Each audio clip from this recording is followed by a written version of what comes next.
Hello, pig farmers and pig lovers. Welcome to Meperezo. Welcome to Edovasal Pig Farm Enugu.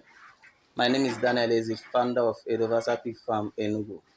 So today, I want to share with you some of the research we've been doing at Edovasal Pig Farm in regards to our Edovasal Camrocs and our feeding system, which is a fiber-based feeding system, where we mostly use PKC, and now that PKC is quite expensive, we have included a wet spent grain.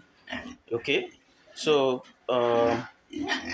this morning I just want to share with you some of our findings and some of the improvements we have been able to make so far.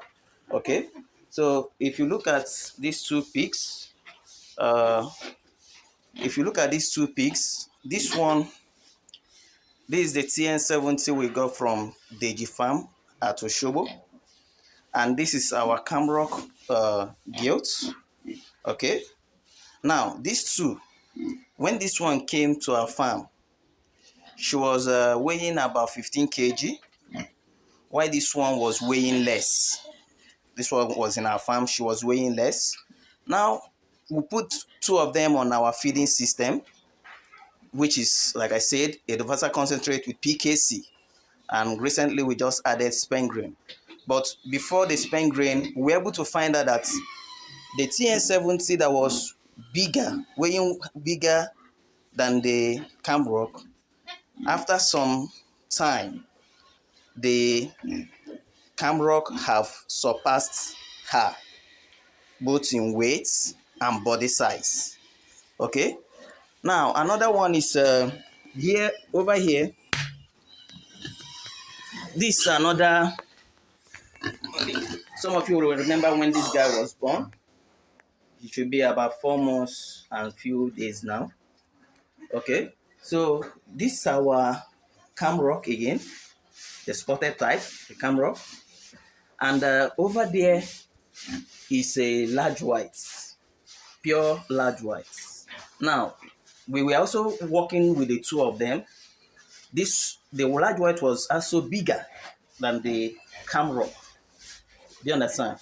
But currently, yes, why the large white has more height, but the Camroc has also surpassed the large white in size. Okay, now why am I saying all this? The reason is simple. There are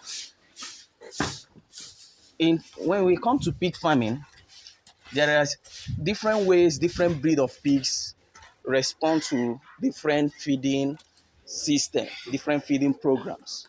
Okay, and from what I just showed you, can deduce that large whites, pure large whites, in fact, pure breeds most times, and apart from Duroc, apart from Duroc, which was actually a bush pig, now, pure breed large whites and TN70, all these breeds, they tend not to do very, very well when they are on a fiber-based diet. Do you understand? They don't really do their best when on fiber-based diet. And this is exactly what I mean by fiber-based diets. Now, here, this is spent grain. This is our feed. We have not added water yet. Well, this is what it looks like. This is PKC, which contains some level of fiber. This is a spent grain, which is very rich. It has protein. It has carbohydrates. It has a protein up to 20%, 20-25%, sometimes 22%, depending on the grain that was used. Now, and carbohydrates almost like that of maize. Do you understand? So this one is PKC, which contains some level of protein, carbohydrate again, then fat and oil. You understand? Now, if you see, you will be seeing some tiny stuff here. This is the Edovasal concentrates, which is both the concentrate is a protein carbohydrate concentrate combined, so that we combine that to be able to supplement the spent grain, the one that is in the spent grain, and the one in the PKC, so that at the end of the day, our pig will have a balanced diet. So this is what we mean by that fiber-based diet. Now, in a fiber-based diet,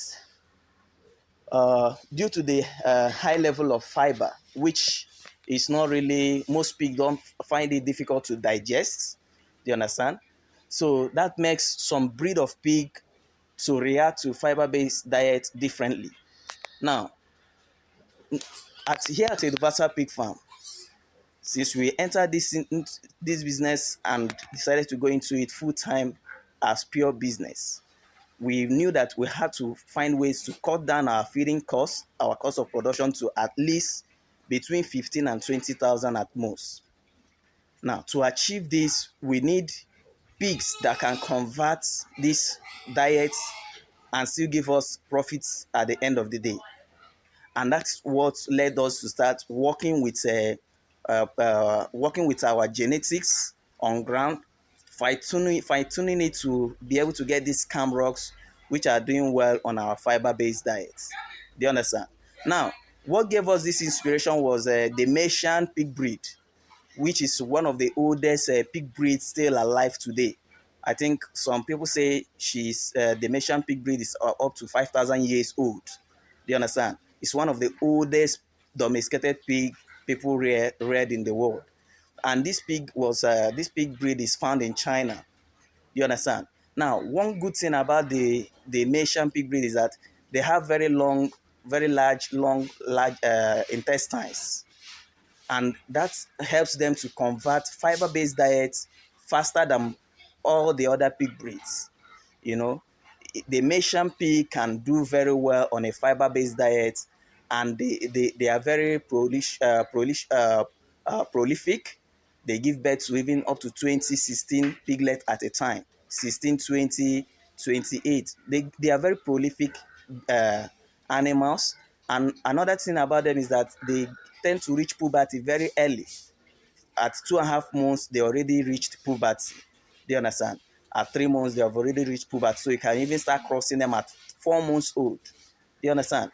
And by the time they get to their third litter, you start getting 16, 20 piglets and above. And they also come with a very fantastic set of teeth. Some come with 8 pair of teeth, some come with 9, some come with 10 pair of teeth, because they can accommodate very large litters. Okay, so but one thing that inspired us is that this pig breed was able to convert fiber and into uh, high quality meat. For example, the Mexican breed, you can feed him on only spent grain and you get a very fantastic result. Do you understand? So that's why we started working on this, and we have been getting our results with our Camroc. Yes, not as much as the Mexican pig breed, but we are getting there.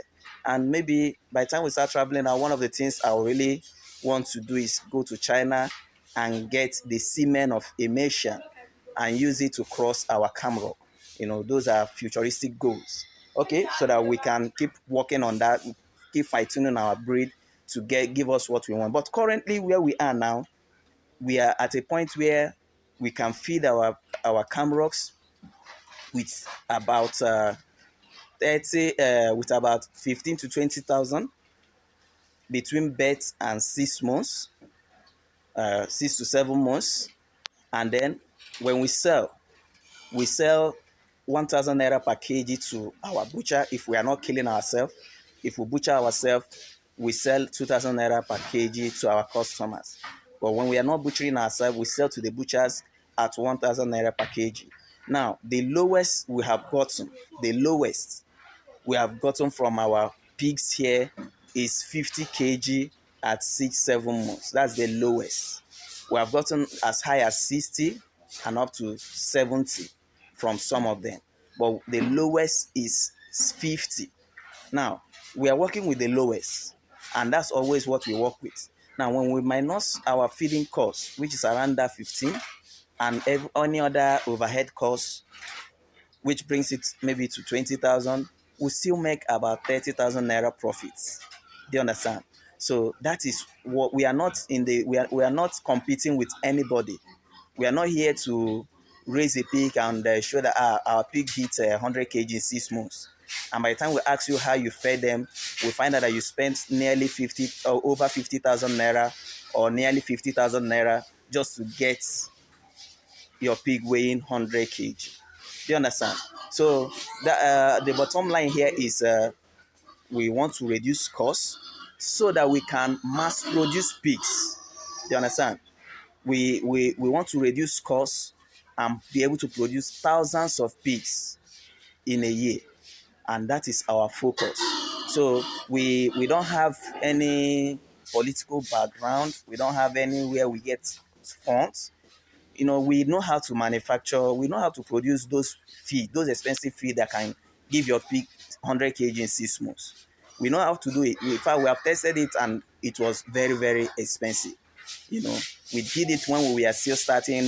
We had less than 20 pigs, but now we have over 100 pigs. And by the time the pregnant ones deliver, we'll be having over 300 to 400 pigs. We found out that we started thinking early on that this feeding method will not be sustainable in the long run. Do you understand? So, and that's what brought us to this. At least if we can fatten a pig with 15 to 20,000 within 6-7 months, we can produce thousands of them. And that is what we are working on. Currently, we are almost there. Our 1,000 capacity farm is coming up gradually, and very soon we'll move over to that place. At that place we'll be able to keep 100 sows, and 100 sows can be giving us between 1,000 to 1,500 to 2,000 piglets every year. And by that time we'll be able to be selling about in the neighborhood of 50 to 100 pigs every month for slaughter. So that's what I just decided to share with you, how far we are moving with this our feeding system, the things we tend to achieve with it, and why we encourage you to consider it if you are going into large scale. If you just want to maintain a breeding farm is different. We don't really run a breeding farm here. And many people that have chatted me up concerning pigs to purchase, I have already told them. We don't really run a breeding farm. Do you understand? Our target is pork production. Now, but if you're a breeder, you specialize in selling piglets to other pig farmers, then you don't really need a fiber-based diet.